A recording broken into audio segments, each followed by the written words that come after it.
আমরা নিরপেক্ষ নই, আমরা মুক্তিযুদ্ধের পক্ষে। শুধু দর্শক শ্রোতা, দৃষ্টিকোণ একাত্তরের পক্ষ থেকে আপনাদের স্বাগত জানাই। অগাস্ট মাস শোকের মাস। আহ, এই মাসে আমরা হারিয়েছি জাতির জনক বঙ্গবন্ধু শেখ মুজিবুর রহমান, বঙ্গমাতা ফজিলাতুন্নেসা সহ শেখ জামাল, শেখ কামাল, ওনাদের স্ত্রীরা, শেখ রাসেল সহ সবাইকে, এবং বঙ্গবন্ধুর আত্মীয় আরও মানুষের পরিবারের অন্য এক্সটেন্ডেড ফ্যামিলি মেম্বার এবং তার বাসায় যারা সিকিউরিটিতে ছিল তারা, অনেক মানুষকে আমরা হারিয়েছি। এত ত্যাগ, এত তিতিক্ষার পরে এই যে অগাস্ট মাস 1975, একটা ভয়াবহ মাস, সে মাসে আমরা হারালাম, তারপর বঙ্গবন্ধুকে হারালাম, তারপরে আমরা বাংলাদেশটাকে কেমন বাংলাদেশ পেলাম। আমাদের আজকের আলোচনার বিষয়, যেটা আমরা গত 2 বছর প্রায়ই শুনি, সেটা হচ্ছে 1971-এর মুক্তিযুদ্ধ বনাম জুলাই 24, এই তুলনাটা আসলে কতটা যুক্তিযুক্ত। আমাদের সাথে আলোচনায় যুক্ত হয়েছেন ডক্টর নুরুন নবী। ওনার অনেক পরিচয়, লেখক, ওনার সিনেমা আছে, উনি রিসার্চার, উনি সায়েন্টিস্ট, বাট ওনার সবচাইতে বড় পরিচয় উনি একজন মুক্তিযোদ্ধা, মুক্তিযুদ্ধের সংগঠক।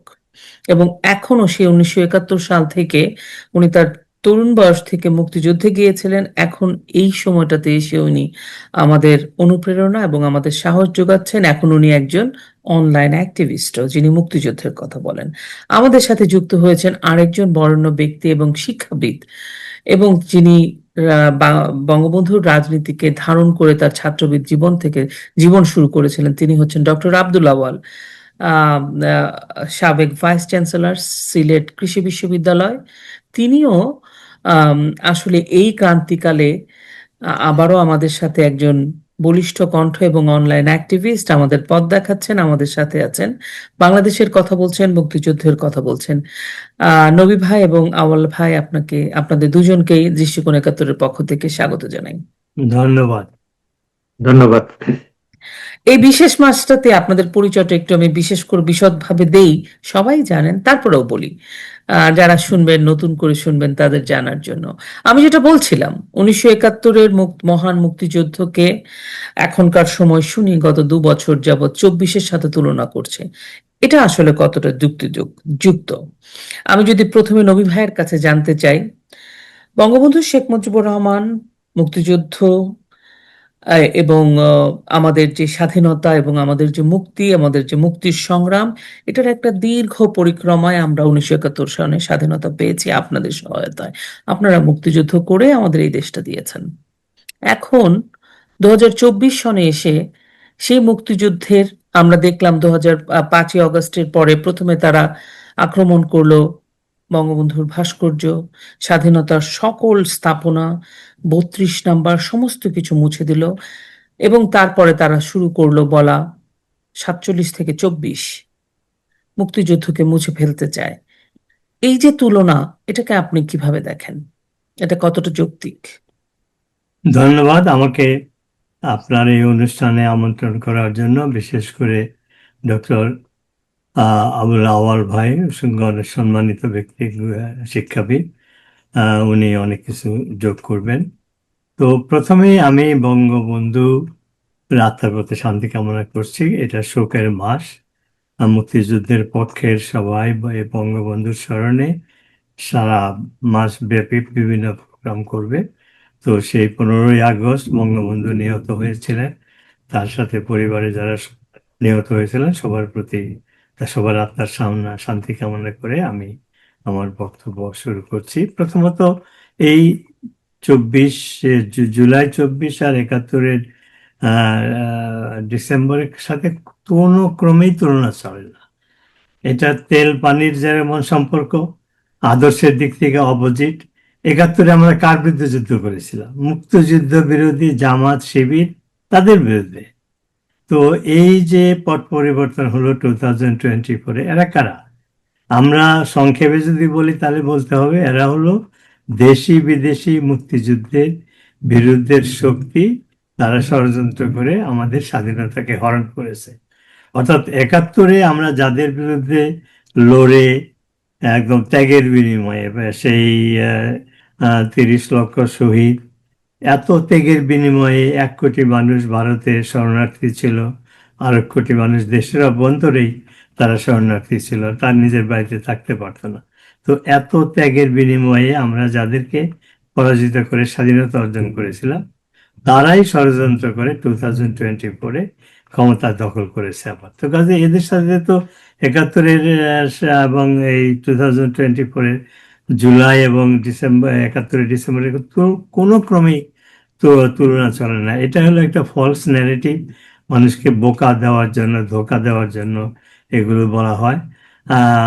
আজকে আমি এইমাত্র শুনলাম, এবং হয়তো আপনার এই অনুষ্ঠানের পরে আরেকটা প্রোগ্রামে আমরা জয়েন করব, যে জামাতে ইসলাম যারা এখনো আহ, বাংলাদেশের স্বাধীনতাকে, তাদের জামাতের যে গঠনতন্ত্র সেখানে স্বীকার করে না, এখনো এখনো তারা আল্লাহর শাসন কায়েম করবে বলে তারা আন্দোলন করছে, তাদের দলের ম্যানিফেস্টো।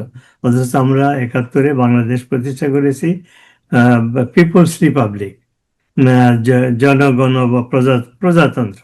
তো কাজেই যারা এখনো বাংলাদেশকে স্বীকার করে না, আর সেই দলের রাষ্ট্রপতির বা কি বলে এটাকে সভাপতির বা আমির, তার বাসায় তারা 71-এর মুক্তিযুদ্ধের ছবি প্রদর্শন আয়োজন করেছে। আমি ডিটেল জানি না। তো এটা একটা বিরাট মানে কি কন্ট্রাডিকশন। তো জামাত এবং মুক্তিযুদ্ধ বিরোধী তারা সেই 71-এর থেকে শুরু করে আজ পর্যন্ত তাদের অ্যাক্টিভিটি হলো ছলনাময়ী, ছলচাতুরি, মিথ্যা কথা এবং বিভিন্ন ট্রিক্স ব্যবহার করে তারা মানুষকে মিসলিড করে। ওদের একটা কমন প্র্যাকটিস যে জামাতকে ভোট দিলে মানুষ বেঁচতে যাবে, জামাতের মেম্বার হলে এটা বেঁচে যাওয়ার সার্টিফিকেট তারা পেয়ে যায়। এগুলো তো সব মিথ্যাচার। তারপর আমার মনে আছে 96-এ যখন ইলেকশন হয়, তখন ওই সীমান্ত অঞ্চল খুলনা, যশোর, এই সমস্ত এলাকায় জামাতিরা একটু ভালো করেছিল। তাও তারা 5-6টা বেশি সিট পায় না, একজ্যাক্ট নাম্বার আমি জানি না। কিন্তু সেখানে যে ট্যাকটিক্স তারা ব্যবহার করছে, ছল চাতুরি, ছলনা, সেটা হলো তারা তাদের পাঞ্জাবের নিচে বা শার্টের নিচে হোয়াট এভার কোরআনের ছোট্ট একটা পাতলা ওইটা রেখেছে। তারপরে যখন ক্যাম্পেইন করতে গেছে তাদেরকে বলছে, আপনি আমার বুকে হাত দিয়ে বলেন যে আমাদেরকে ভোট দিবেন। যখন সেটা বলছে তখন তারপরে বলে, আপনি কিন্তু শুধু আমার বুকে হাত দেন না, কোরআনের উপরেও হাত দিয়েছেন। তো এই যে ছলনা, এই যে ছল চাতুরি, এগুলো জামাতিরা করে, মুক্তিযুদ্ধ বিরোধীরা করে। আমরা জয় বাংলা স্লোগান দিয়েছি, মুক্তিযুদ্ধে গিয়েছি, স্বাধীন করেছি, সেটা অন্তরের থেকে, আমরা মুখে যা বলেছি আমাদের অন্তরে তাই ছিল। এই জয় বাংলা স্লোগান দিয়ে মুক্তিযোদ্ধারা পাকিস্তানিদের বা মুক্তিযুদ্ধ বিরোধীদের মেশিন গানের সামনে লাফিয়ে পড়েছে। কিন্তু জামাতিরা, মুক্তিযুদ্ধ বিরোধীরা, তারা সবসময় ছলচাতুরির আশ্রয় নেয়। এবং এই যে বর্তমানে যে মিসলিডিং যে ক্যাম্পেইনটা তারা করছে, যে 2024-এর জুলাই আর হলে 71 সাথে তুলনা করছে, তারপরে আবার বলতেছে বাংলাদেশের স্বাধীনতা হলো সেই 1947 থেকে 24, মাঝখানে 71-এর ডিসেম্বর নেই। তো এগুলো ওদের ট্যাকটিক্স, ওরা এগুলো করবেই। এইটা যদি ব্যর্থ হয় তখন আরেকটা করবে, মিথ্যাচার। যারা মানে ধর্মের নামে কোরআন হাতে নিয়ে, কোরআনকে ব্যবহার করে যারা মিথ্যাচার করে, তাদেরকে আপনি কিভাবে ট্রাস্ট করবেন? তারা তো সব সময় গত 50 বছরে করেছে, তার আগেও করেছে, তারা ভবিষ্যতেও করবে, এখনো করছে। এটা ইন্টারেস্টিং একটা আসপেক্ট এই আলোচনা, সেটা হলো বিএনপির ভূমিকা। বিএনপি তারা বলে তারা হলো মুক্তিযুদ্ধের পক্ষের দল বা একটা গণতান্ত্রিক আধুনিক দল, আসলে তা না। আর জামাতের সাথে তাদের কোনো পার্থক্য নাই। মানে একই মায়ের দুই সন্তান, এবার এটা বলতে পারেন, অথবা কয়েনের এ ফিট ও ফিট। তো যদিও তারেক জিয়াকে ক্ষমতায় বসানো হয়েছিল যে গণতন্ত্র প্রতিষ্ঠা করবে, শান্তি প্রতিষ্ঠা করবে, কিন্তু তার যে অরিজিনাল যে ম্যানিফেস্টো বা মিশন, যেটা জিয়াউর রহমান, যদি একজন সে মুক্তিযোদ্ধা ছিল, সেক্টর কমান্ডার ছিল, কিন্তু সে ক্ষমতা দখল করে কি করেছে? ক্ষমতা দখল করে মুক্তিযোদ্ধাদেরকে হত্যা করেছে। জয় বাংলা থেকে সে বাংলাদেশ জিন্দাবাদ স্লোগান চেঞ্জ করেছে। সে আমরা বলতাম বাংলাদেশ বেতার। হ্যাঁ, বাংলাদেশ বেতার। সে বললো সে পাকিস্তান আমলে ফিরে গিয়েছে। তারপরে ক্ষমতায় এসে সে তো ছিল প্রেসিডেন্ট, স্বৈর শাসক, সে ডিক্টেটর, সে যা খুশি তাই করতে পারতো। সে কি করলো? সে রাজাকার, মানে যারা প্রতিষ্ঠিত রাজাকার, যুদ্ধ অপরাধী, তাদেরকে রাজনৈতিকভাবে প্রতিষ্ঠিত করলো, তাদেরকে এমপি বানালো, মন্ত্রী বানালো, এমনকি রাষ্ট্রপতি বানালো। যে মসির জাদু মিয়া, সে মুক্তিযুদ্ধের সময় বিরোধিতা করেছে, তাকে সিনিয়র মিনিস্টার বানালো, ইকুইভ্যালেন্ট টু প্রাইম মিনিস্টার, যদি ওই টাইটেলটা ছিল না। শাহাজিদুর রহমান যদিও আওয়ামী লীগ করতো, আওয়ামী লীগের এমপি ছিল, সেও বেটে করে সে পাকিস্তানিদের পক্ষে গিয়েছিল, তাকেও সিনিয়র মিনিস্টার করেছিল। তো জিয়াউর রহমান সে ক্ষমতা দখল করে যাদের বিরুদ্ধে সে যুদ্ধ করেছিল, সেই মুক্তিযুদ্ধ বিরোধী, তাদেরকে রিহাব করলো, তাদেরকে রাষ্ট্রীয় ক্ষমতায় বসলো। তার স্ত্রী যখন ক্ষমতা দখল করলো, সে এসে জামাত, মুক্তিযুদ্ধে যে জামাত অস্ত্র হাতে সেনাবাহিনী, মানে বাংলাদেশ সেনাবাহিনী বা মুক্তিযোদ্ধা সেনাবাহিনী আমাদের মতো মুক্তিযোদ্ধাদের বিরুদ্ধে যুদ্ধ করেছে, সেই যে খালেদা জিয়া সেই জামাতের সাথে কোয়ালিশন করে সরকার গঠন করলো, এবং সরকার গঠন করে সেই একই জিনিসই করলো, তাদেরকে রিহ্যাব করা, বাংলাদেশে প্রতিষ্ঠিত করা। এরকম বহু ঘটনা আছে। সবকিছু মিলে আমি সংক্ষেপে বললে এই পর্বে আমি শেষ করছি, আমার বাড়িকে শুনবো। সেটা হলো বাংলাদেশ এখন দুই ভাগে বিভক্ত। জামাত, শিবির, বিএনপি এবং তথাকথিত কিছু বামপন্থী, তথাকথিত কিছু বুদ্ধি, সেনাবাহিনীর একটা অংশ, এরা বিদেশের সাহায্য নিয়ে বাংলাদেশে শেখ হাসিনা মুক্তিযুদ্ধের পক্ষের সরকারকে ক্ষমতাচ্যুত করেছে, এবং ক্ষমতাচ্যুত করে তারা ক্ষমতায় থাকার জন্য বিভিন্ন ষড়যন্ত্র করছে। শেখ হাসিনা 5 তারিখে 2 দিন আগে যে বক্তৃতাটা দিয়েছে, একটা অসাধারণ বক্তৃতা, লিখিত বক্তৃতা, আমি লিখিত প্রশ্ন, সে রিকনসিলিয়েশনের কথা বলছে, জাতীয় ঐক্যের কথা বলছে। এমনি তো আওয়ামী লীগের যে নির্যাতন, সেগুলো নিন্দা করছে, তিনি প্রতিকূল অবস্থার মধ্যে দেশে ফিরে যাবেন, কিন্তু এছাড়াও তিনি জাতীয় ঐক্যের কথা বলেছেন, রাষ্ট্রনায়কের মতো কথা বলেছেন, দেশটাকে ইউনাইট করে আবার সামনের দিকে এগিয়ে নেওয়ার জন্য। এবং তিনি বলেছেন যে তিনি প্রতিহিংসা বিশ্বাস করে না। 2024 ক্ষমতা গ্রহণ করে ইউনূস যা করেছে 18 মাসে প্রতিহিংসা, তারেক জিয়াও এই 6 মাসে প্রতিহিংসার রাজনীতি করছে। শেখ হাসিনা বলছে যারা অন্যায় করেছে তাদের বিচার হবে, কিন্তু প্রতিহিংসায় বিশ্বাস করে না। নভেলও ওই সুরেই কথা বলছে। তো আমি এইখানেই থামি, যে বাংলাদেশে যা হচ্ছে এটা 24-এর সাথে 2024-এর সাথে 71 ডিসেম্বরের তুলনা হয় না। এটা একটা প্রতারণামূলক ষড়যন্ত্র, তারা এটা করে যাচ্ছে এবং করবে। এটাও যদি ব্যর্থ হয়, তারা অন্য একটা ষড়যন্ত্র করবে, এদেরকে বিশ্বাস করা যায় না। ধন্যবাদ। অনেক ধন্যবাদ নবী ভাই। আমি ডক্টর আব্দুল আওয়াল ভাইয়ের কাছে জানতে চাই। নবী ভাই তো প্রেক্ষাপটটা বললেন, বাংলাদেশ 1971 এবং 24-এর ঘটনা এবং কিভাবে এরা শক্তিশালী হলো, এটা। কিন্তু আমি আরেকটা বিষয় আপনার কাছে জানতে চাই, যে তরুণ প্রজন্মকে বিভ্রান্ত করা, প্রথমে তারা অ্যাটাক করলো বঙ্গবন্ধু, 32 নম্বর, স্বাধীনতার সকল স্থাপনা, ইতিহাস, জয় বাংলা, সমস্ত কিছু। অ্যাট দ্য সেম টাইম তারা সবচাইতে আক্রমণটা আরেকটা করলো বঙ্গবন্ধুর স্থাপনা এবং 32 নম্বরের পাশাপাশি, যেটা আমাদের কাছে মনে হয়েছে, সংবিধান, যেখানে আছে গণতন্ত্র, যেখানে আছে সেকুলারিজম, যেখানে আছে সমাজতন্ত্র, যেখানে আছে ধর্মনিরপেক্ষতা, এগুলোকে তারা অ্যাটাক করলো। এবং জামাতের মূলনীতি, যেটা একটু আগে নবী ভাই বলছিলেন, তো এই অবস্থাতে ওরা 47 থেকে একদম 71কে মুছে দিতে চায়। আপনি কিভাবে ব্যাখ্যা করবেন এই সময়টাকে? ধন্যবাদ লোপা এবং দর্শক বৃন্দকে। আমাদের আজকের আগস্ট মাস, আসলে আমাদের এই আগস্ট মাসে আমাদের জাতির জনক বঙ্গবন্ধুকে সপরিবারে হত্যা করা হয়েছে। তার একটা তীব্র নিন্দা জানায়, এবং তাদের বঙ্গবন্ধুর প্রতি, বঙ্গবন্ধুর পরিবারের প্রতি, এবং যারা আরো আমাদের মুক্তিযুদ্ধ সহ যাদের আমাদের এই দেশের জন্য, গণতন্ত্রের জন্য, দেশের মুক্তির জন্য, গণতন্ত্রের মুক্তির জন্য আত্মাহুতি দিয়েছে, তাদের সবার প্রতি আমাদের সশ্রদ্ধ সালাম, সমবেদনা। আমি আগস্ট মাসে একটা জিনিস, এই প্রেক্ষাপটটা বলার আগে, কেন আমাদের যে মুক্তিযুদ্ধ হয়েছিল, মুক্তিযুদ্ধ যখন বিজয়ের পথে, দুইটা জিনিস কিন্তু মনে করতে হবে। এটি ছিল একটা অসাম্প্রদায়িক বাংলাদেশ গড়ার লক্ষ্যে, শুধু পাকিস্তানের উপনিবেশ থেকে মুক্ত নয়, পাকিস্তান ছিল একটা ইসলামের নামে আমাদেরকে শোষণ করেছে, ইসলামের দোহাই দিয়ে। বঙ্গবন্ধু বারবার বলতো ইসলামের দোহাই দিয়ে শোষণ করছে। এই শোষণ থেকে সুতরাং শুধু দেশকে মুক্ত নয়, একটি অসাম্প্রদায়িক চেতনাও ছিল আমাদের মূল লক্ষ্য, এবং সেটা বঙ্গবন্ধু, যার জন্য সংবিধানে কিন্তু অসাম্প্রদায়িক চেতনাটাকেও উনি সন্নিবেশিত করেছিলেন।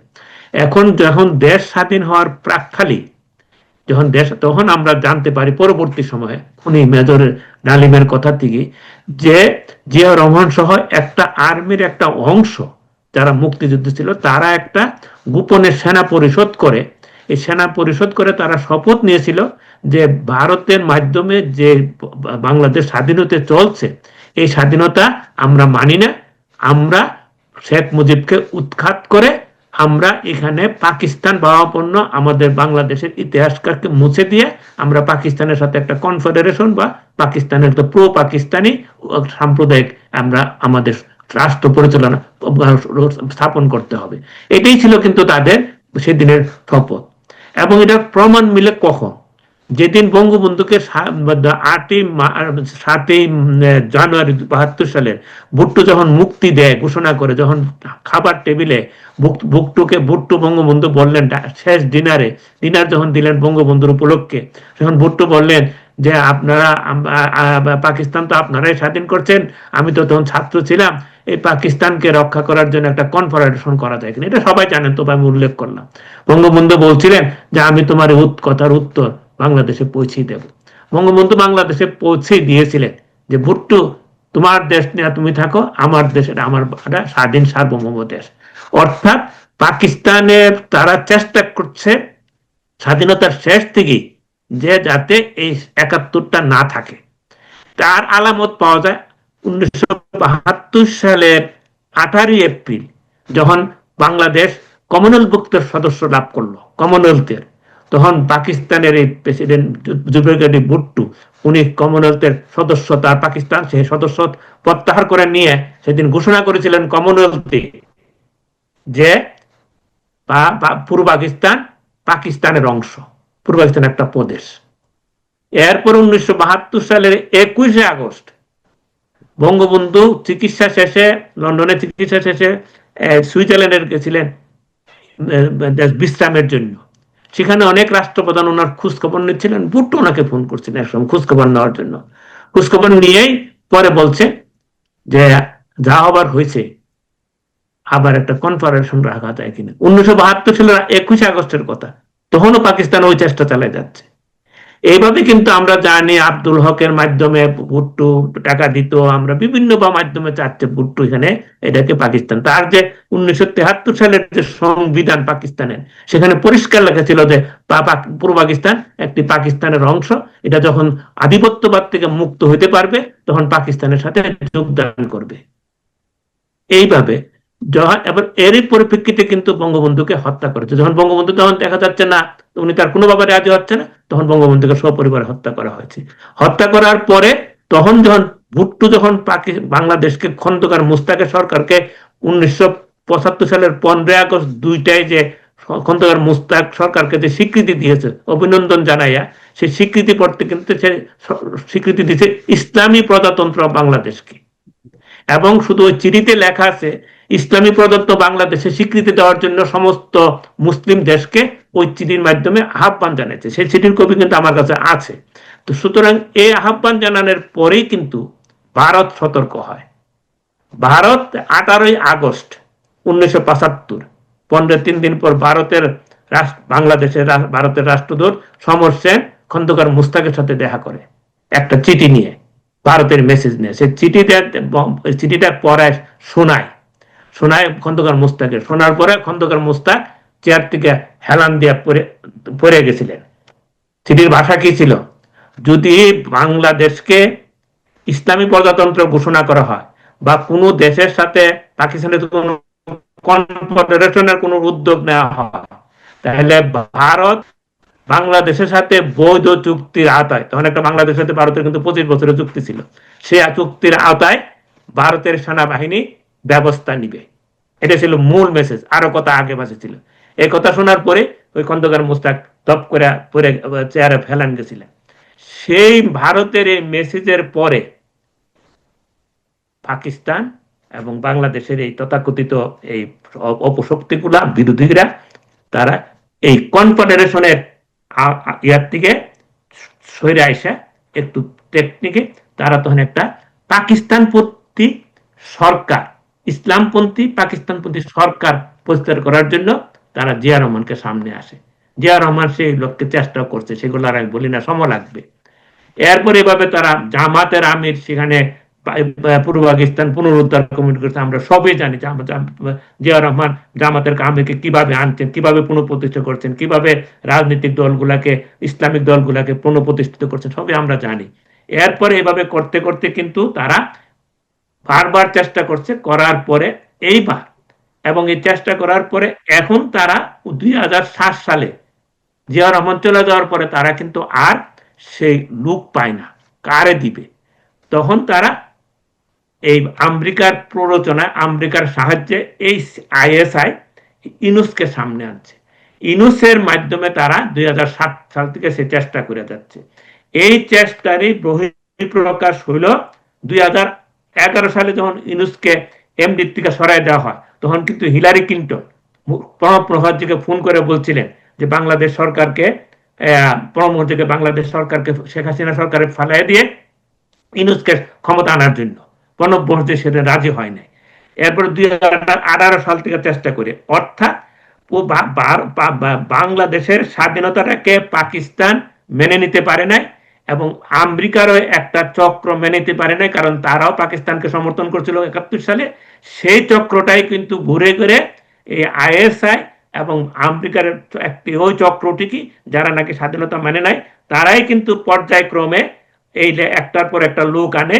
একবার আনছে জিয়াউর রহমানকে, একবার এখন আনছে ইউনুসকে, দিয়ে তারা 18 সাল থেকে চেষ্টা করে করে এইভাবে 2024 তারা কটাইছে। 2024 আমরা জানি এখন পরিষ্কার, এটা আইএসআই এর সহযোগিতা, ডিপ স্টেটের নির্দেশে আইএসআই এটাতে করে তারা শেখ হাসিনাকে সরকারকে সরাইয়া মুক্তিযুদ্ধকে বিলীন করে, 71কে বিলীন করে, তারা 47কে পরে 24 হলো দেশকে নতুন করে, মানে ভারতের আধিপত্য থেকে শেখ হাসিনা মুক্ত, আওয়ামী লীগ মুক্ত, মুজিব মুক্ত বাংলাদেশ প্রতিষ্ঠা করাই কিন্তু তাদের একটা সাম্প্রদায়িক, উগ্র সাম্প্রদায়িক রাষ্ট্র প্রতিষ্ঠা করাই কিন্তু এই জামাত আইএসআই। এটার মূল কারিগর হলো আইএসআই, সাথে জামাত এবং বিএনপি। বিএনপিকে 1991 সালে বিএনপি ক্ষমতা বসাইছে আইএসআই, 500 কোটি রুপি দিয়েছিল বিএনপিকে। সেটা কিন্তু আসাদ দুরানি 2012 সালে আদালতে, পাকিস্তান আদালতে স্বীকার করেছে। সুতরাং এই জামাত, বিএনপি এবং আরো কিছু অপশক্তি, ডান, এক্সট্রিম বাম, তারা 71কে মুছে দিতে চায়, বঙ্গবন্ধুকে মুছে দিতে চায়। তার পরিপ্রেক্ষিতে কিন্তু এই 2024-এর 5ই আগস্ট হয়েছে। আর তারা সমস্ত ঘটনাগুলাই 5ই আগস্ট করে কেন, এবারও 5ই আগস্ট মাসে করে কেন, আগস্টে করছে। তারপরে যে 21শে আগস্ট গ্রেনেড হামলা করছে, তারপরে আর ওই 17ই আগস্ট তারা সারা দেশে বোমা মারে। বারবারে আগস্টকে বেছে নেওয়ার কারণ হলো কি, আগস্ট হলো 14 আগস্ট পাকিস্তানের স্বাধীনতা দিবস। সেই লক্ষ্যে তারা ওই পাকিস্তানের স্বাধীনতা দিবসকে আগস্ট, তাই বারবার আগস্ট মাসে, যাতে বঙ্গবন্ধুকে হত্যা করছে ওই কারণেই আগস্ট মাসে, এবং শেখ হাসিনাকেও তারা এই দেশ থেকে চলে যেতে বাধ্য করছে এই আগস্ট মাসে। তাদের বিজয়ের মাস, ভারতের জন্য এটা বিজয়ের মাস, আর আমাদের জন্য এটা হলো অত্যন্ত সুখের মাস। বঙ্গবন্ধু হত্যা, শুরু করে হত্যা, আমাদের 21শে আগস্ট, 17ই আগস্ট, আবার 5ই আগস্ট, তাদের বিজয়, আমাদের সুখ। এই হলো আগস্ট মাস, এই হলো 71। এরা তারা জুলাই যোদ্ধা। আমরা আমার 71-এ যারা যুদ্ধ করছে আমরা তাদেরকে মুক্তিযুদ্ধ বলি, তারা জুলাই যোদ্ধা বানাইছে। তারা জুলাই ফাউন্ডেশন, মুক্তিযুদ্ধ ফাউন্ডেশন, তারা জুলাই শহীদ, মুক্তিযুদ্ধের শহীদ, জুলাই শহীদ, সব একটা নেগেটিভ তারা সুন্দর করে বানিয়েছে জাস্ট 71কে মুছে ফেলার জন্য।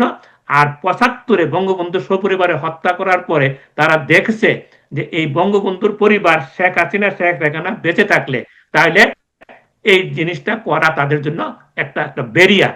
এই ব্যারিয়ারকেও কিন্তু এই শেখ হাসিনাকে এবং বঙ্গবন্ধু কন্যা শেখ হাসিনা শেখ রেহানাকে হত্যা করার জন্য কিন্তু একটা বিরাট পরিকল্পনা হয়েছিলেন। এটাও কিন্তু এবার পারে নাই ভারতের জন্য, এটা স্বীকার করতে হবে আমাদের জন্য, ভারতের জন্য শুধু পারে নাই, আল্লাহ উপরে আর ভারতের জন্য তারা বঙ্গবন্ধু কন্যাকে হত্যা করতে পারে নাই, দুই কন্যাকে। সুতরাং আমরা যারা ৭১ একটা মুক্তিযুদ্ধ, আমরা একটা দেশকে আরেকটা দেশ থেকে স্বাধীন করেছি, একটা উপনিবেশিক শক্তি থেকে আমরা স্বাধীন করি, স্বাধীন নয়, আমরা একটা সেকুলার দেশ প্রতিষ্ঠা করার জন্য, একটা গণপ্রজাতন্ত্রী দেশ প্রতিষ্ঠা করার জন্য মুক্তিযুদ্ধ হয়েছিল।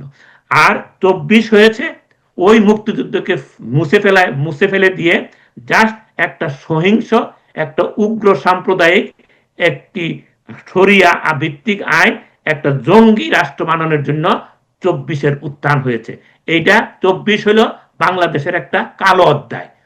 ১৯৭৫ সালের ১৫ই আগস্ট যেমন কালো অধ্যায়, আরেকটি কালো অধ্যায় হলো ২০২৪-এর ৫ই আগস্ট। এই কালো অধ্যায় থেকে বাংলাদেশকে মুক্ত করার জন্য আমাদের যুদ্ধ চলছে এবং ইনশাল্লাহ বঙ্গবন্ধু কন্যা শেখ হাসিনার আগমনের মধ্যে দিয়ে এই যুদ্ধ আমরা আবার একটা সমাপ্তির দিকে যাবে।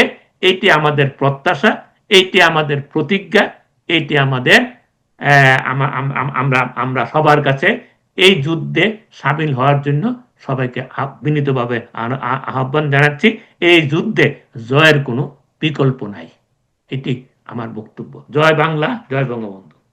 অনেক ধন্যবাদ। আমি আরেকটু ছোট ছোট করে জাস্ট ২ মিনিটে একটা বিষয় আমি টাচ করে যেতে চাই, আপনাদের কাছে জানতে চাই।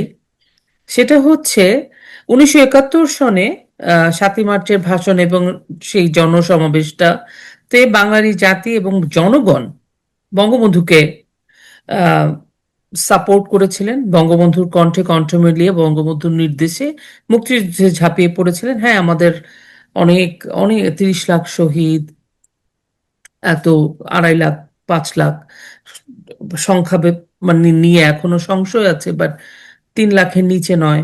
মা বোনের সম্ভ্রম, ১ কোটির উপরে আমাদের আশ্রয় নিতে ভারতে চলে যেতে হয়েছিল, ওনারা আমাদের জায়গা দিয়েছিল। এই অবস্থাতেও কিন্তু ৭১-এ বাংলাদেশের মানুষ, জনগণ, কৃষক, শ্রমিক, শিক্ষক, সকল শ্রেণী পেশার মানুষ বঙ্গবন্ধুকে সাপোর্ট করেছিল, বঙ্গবন্ধুর কণ্ঠে কণ্ঠ মিলিয়েছিল, বঙ্গবন্ধুর নির্দেশে মুক্তিযুদ্ধে ঝাঁপিয়ে পড়েছিল। ঠিক তেমনি ভাবে ২৪-এ যারা বিভ্রান্ত হয়েছিল তারা এখন থেমে গেছে, অনেকেই ভুল বুঝতে পেরেছে। অ্যাট দ্য সেম টাইম আপনি যখনই দেখেন গোলাম আজমের ছেলে জাতীয় সঙ্গীত বদলে দেওয়ার কথা বলেছে যখন, তখন কি পরিমাণ প্রতিবাদ। এই শেষ ওই প্রতিবাদ থেকে এবং শেষ যে একজন নারী একটি টিকটক করেছিল একটা সুন্দর, সেটা নিয়ে যখন নাকি বিকৃতভাবে উপস্থাপন করলো জামাতে ইসলামের ছেলেপেলেরা, পঙ্গপালেরা, তখন কিন্তু গোটা বাংলাদেশে নারী পুরুষ, স্কুলে টিচার, কলেজে টিচার, ইউনিভার্সিটি এই প্রতিবাদটা দেখালো। তার মানে কি, তখন বঙ্গবন্ধুর সাথে বাংলার মানুষ ছিল, এখন শেখ হাসিনার সাথে বাংলার মানুষ আছে, তরুণ সম্প্রদায় আছে, নারীরা আছে, স্কুল পড়ুয়ার আছে, সবাই আছে। আপনি কি বলবেন এই শেষ কথাটা, এই ব্যাপারে? আমাকে না, আমি প্রথমে নবী ভাইয়ের কাছে জানতে চাই, তারপর আপনাকে দিয়ে আমি শেষ করব। ঠিক আছে। সরি। তো আসলে আমি এবং আউল ভাই এতক্ষণ আমরা এবং আপনিও টু সাম এক্সটেন্ট যে আমাদের বর্তমান যে কালো অধ্যায় সেগুলো নিয়ে আলোচনা করলাম, কিন্তু আপনি যে ইঙ্গিত দিয়েছেন সেই দৃঢ় বিশ্বাস আমার আছে, বাঙালিদের জয় হবেই। যে জাতি এত এত ত্যাগ স্বীকার করে দেশ স্বাধীন করেছে, যে দেশের প্রতিটা ইঞ্চি মাটিতে স্বাধীনতা সংগ্রামীদের রক্ত রয়েছে, সেই দেশকে এই ষড়যন্ত্র করে সে তার ষড়যন্ত্রের সহযোগী যত পরাশক্তি হোক না কেন, তাদের পরাজয় হবে, জয় আমাদের হবে। তার কতগুলো সিগন্যাল আমরা এখনই দেখতে পাচ্ছি। এই এই এই সরকার তো ষড়যন্ত্রের মাধ্যমে টাকার বিনিময়ে সন্ত্রাসী হায়ার করে ক্ষমতায় এসেছে। এটা কোনো গণ অভ্যুত্থানও ছিল না, এটা কোনো বিপ্লবও ছিল না, এটা সন্ত্রাসী কর্মকাণ্ড ছিল। তো মানুষ যেটা বুঝতে পেরেছে যখন, তখন সেখান থেকে সরে আসছে। আজকে ওই সমস্ত সন্ত্রাসীরা কি বলে শাহবাগে এসে জড়ো ডাক দিলে 10 জন লোকও হয় না। কয়দিন আগে সিলেটের দিকে মিছিল করছিল, 7-8 জন লোক ছিল সেখানে।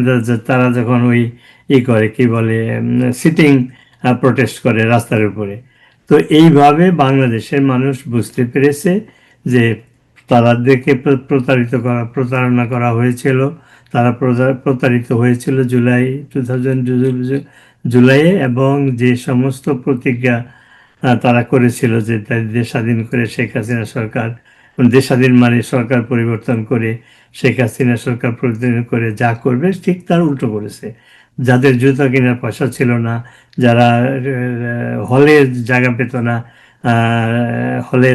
হলওয়েতে ঘুমাতো, টিউশন করে চলতো, তারা কোটি কোটি কোটি টাকার মালিক হয়েছে, তারা অ্যাডভাইজার হয়েছে, তারা প্রোটোকল নিয়ে চলাফেরা করতে, মানুষ তো এগুলো দেখতে পাচ্ছে। তার পরিবর্তে কি হচ্ছে, শেখ হাসিনার সময় দেশটাকে উন্নয়নের রোল মডেল করা হয়েছিল, রিকগনিশন পেয়েছিল বিশ্ব দরবার থেকে। সেই দেশে এখন কি হচ্ছে, ফ্যামিন হচ্ছে, জিনিসপত্রের দাম এত বেড়েছে যে মানুষ কিভাবে তাদের প্রতিটা দিন যাবে সকালে উঠে তারা বুঝতে পারে না। সেখানে গ্যাস নাই, তেল নাই, জিনিসপত্রের দাম বেশি, কাঁচামরিচ নাকি 500 না 600 টাকার মতো। তো এই যে মানুষের দুর্বিষ, সমস্ত ইন্ডাস্ট্রিগুলা বন্ধ। জিডিপি ছিল অ্যারাউন্ড 7%, সেটা নেমে এসেছে অ্যারাউন্ড 2%। তার মানে বাংলাদেশটাকে এরা ধ্বংস করেছে, ফেল স্টেট বানিয়েছে। এইটা বাংলাদেশের মানুষ যেমন বুঝেছে, বিদেশিরা বুঝতে শুরু করেছে। কারণ বিদেশিরা জানতো না প্রথমের দিকে যে 2024-এ ফলস ন্যারেটিভ তৈরি করে তাদেরকে মিসলিড করা হয়েছিল। তারপরে এই যে 2 বছরে যে অন্যায়, অবিচার এবং দুঃশাসন, কুশাসন, হিউম্যান রাইটস ভায়োলেশন, এগুলো বিদেশিরা জানতো না, কারণ মিডিয়া ওয়াজ গ্যাগ। বাংলাদেশে এই যে নেত্রীর যে 5 তারিখের প্রোগ্রাম, সারা বিশ্বে প্রায় 50 কোটি লোকে এই অনুষ্ঠানটা দেখেছে, অথচ বাংলাদেশে কোনো নিউজ পেপারে এটা ছাপা হয় নাই।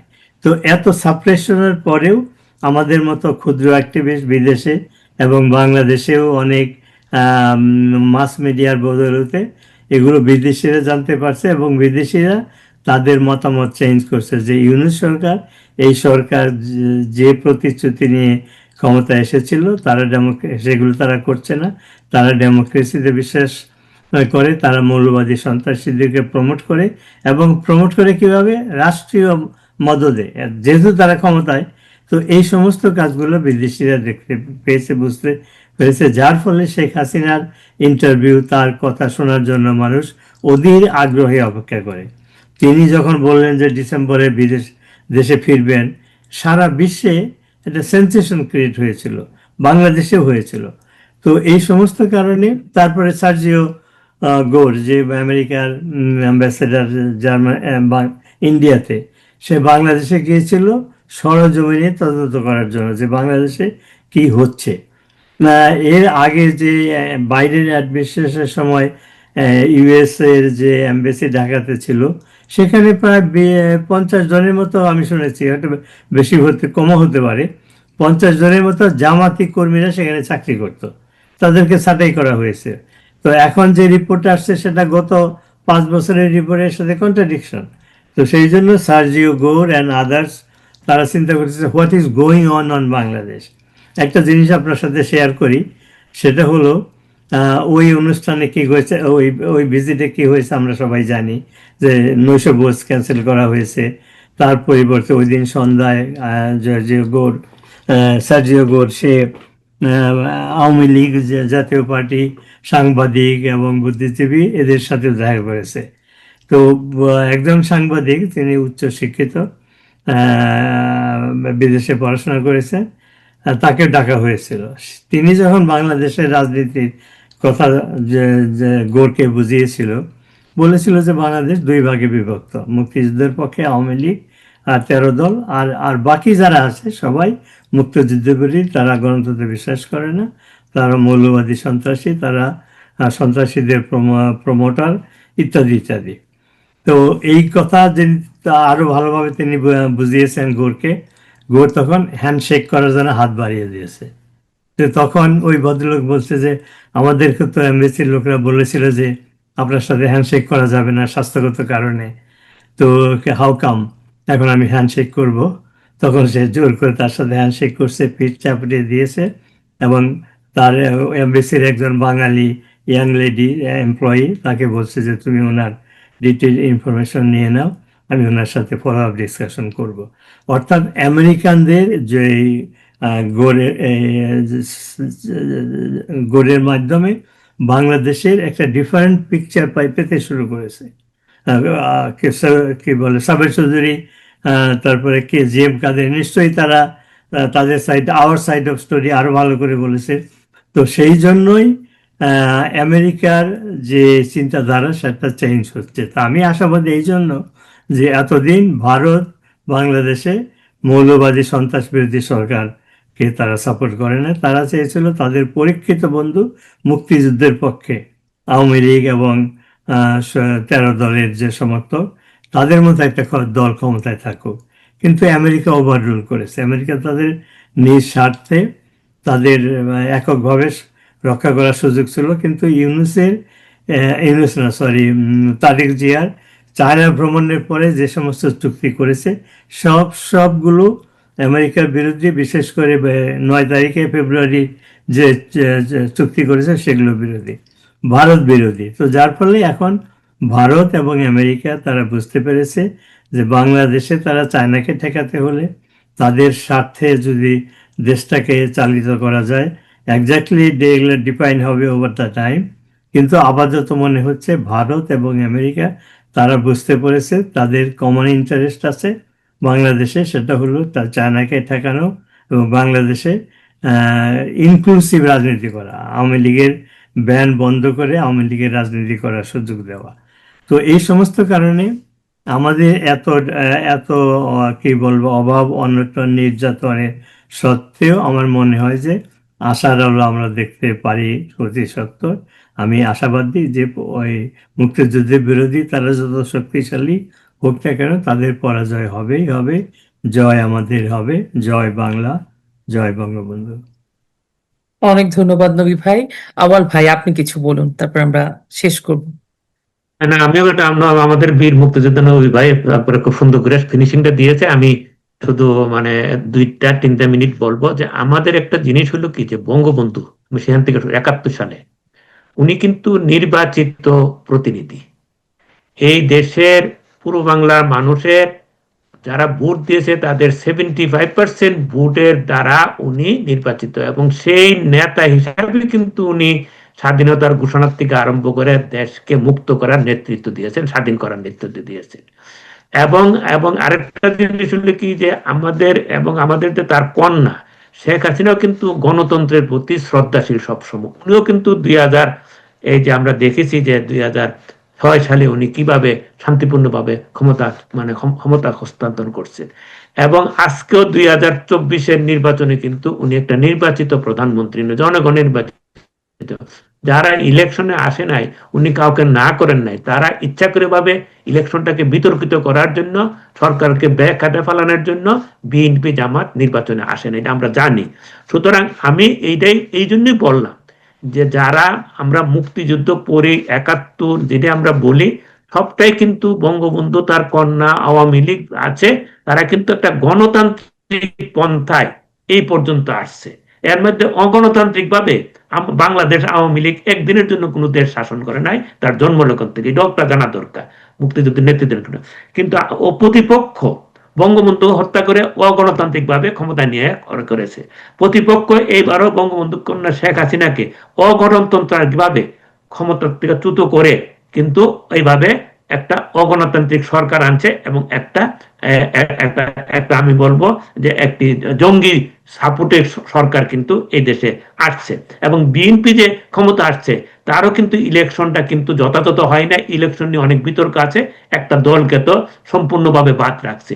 আমি এই জন্য বলতে চাই যে গণতন্ত্রের জন্য আমরা সংগ্রাম করছি। বঙ্গবন্ধু সবসময় বলতে যে আমি গণতন্ত্রে জনগণের মতকে আমি প্রাধান্য দেই, জনগণের মতের জন্যই উনি স্বাধীনতা নেতৃত্ব দিয়েছেন, স্বাধীনতা কায়েম হয়েছেন, আমরা গণতন্ত্রের জন্য আমরা বিজয় লাভ করেছি। বঙ্গবন্ধু কন্যাও কিন্তু গণতন্ত্রের পথে আছেন এবং গণতান্ত্রিক ভাবেই আমরা আমাদের এই যে কালো অধ্যায় চলছে, এই কালো অধ্যায় থেকে আমরা মুক্ত করব। কিন্তু বঙ্গবন্ধুর ভাষণে পরশুদিনের সাক্ষাৎকারের ভিত্তিকে বলতে চাই, আমরা এই গণতন্ত্রের মাধ্যমে যুব সমাজ, ছাত্র সমাজ, সাধারণ মানুষকে আমরা আমাদের মুক্তিযুদ্ধের পক্ষের বিজয়কে আমরা ত্বরান্বিত করতে আমরা যুদ্ধ চালিয়ে যাচ্ছি। ইনশাল্লাহ আমাদের এই যুদ্ধে আমরা জয়ী হব, কারণ আমরা সঠিক পথে আছি। যারা আছে তারা ষড়যন্ত্রকারী, তারা বেঠিক পথে আছে, তারা দুষ্কৃতিকারী, ষড়যন্ত্রকারী, দেশ বিরোধী, তারা দেশের স্বাধীনতা না, দেশের সার্বভৌমত্বের জন্য তারা ক্ষতিকারক। এটি প্রমাণিত হয়েছে বারবার। বঙ্গবন্ধু এবং তার কন্যা এই দেশের স্বাধীনতা এবং সার্বভৌমত্বের জন্য বঙ্গবন্ধুর ন্যায় তার কন্যা আজকে বাংলাদেশে প্রয়োজন। কারণ সার্বভৌমত্ব কিন্তু হুমকির মুখে, যেভাবে বিভিন্ন চুক্তি, যেভাবে বিভিন্ন ষড়যন্ত্র বাংলাদেশে চলছে, সেখান থেকে মুক্ত হব ইনশাল্লাহ। এই আমাদের প্রতিজ্ঞা হোক। সবাইকে ধন্যবাদ। জয় বাংলা, জয় বঙ্গবন্ধু। অনেক ধন্যবাদ আওয়াল ভাই, নবী ভাই, আপনাদের কৃতজ্ঞতা জানাই। শুধু দর্শক, আমি জানি যে আজকের আলোচনাটা আপনাদের ভালো লাগবে এবং সত্যি বলতে যে আমরা যখন আমি চেষ্টা করি দৃষ্টিকোণ ৭১-এ আমরা সিনিয়র যারা আছেন, যারা মুক্তিযুদ্ধের জন্য বাংলাদেশের জন্য কাজ করে যাচ্ছেন, বঙ্গবন্ধুর জন্য কাজ করে যাচ্ছেন, বঙ্গবন্ধুর আদর্শে অনুসারী, তাদেরকে আনতে।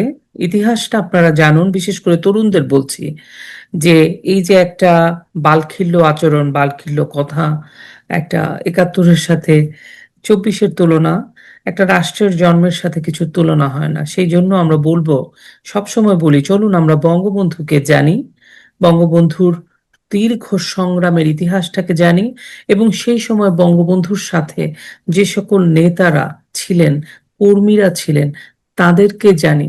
তারা সবাই এক একটা ইনস্টিটিউশন। চলুন আমরা বঙ্গমাতাকেও জানি, তার পরিবারকে জানি, শেখ হাসিনাকে জানি।